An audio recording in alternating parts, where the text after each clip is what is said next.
Pemirsa, mengawali informasi kita yang pertama, ratusan siswa SMA Negeri 2 Babatoman melakukan aksi unjuk rasa di halaman sekolah yang disebabkan adanya uang pungutan yang beratkan pelajar.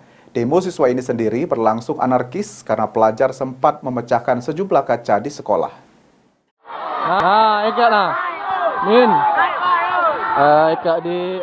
Ratusan siswa SMA Negeri 2 Babatoman Musi Banyuasin menggelar unjuk rasa di halaman sekolah mereka.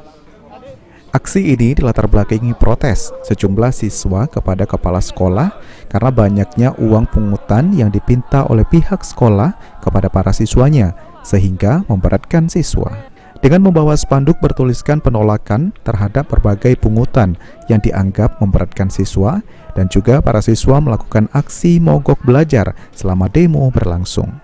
Aksi ratusan siswa ini sempat diwarnai kericuhan, di mana sejumlah siswa terlihat merusak fasilitas sekolah dengan memecahkan kaca jendela sekolah.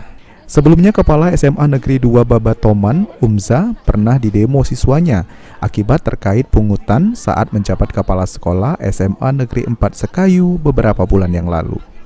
Rusi Iskandar, PAL TV.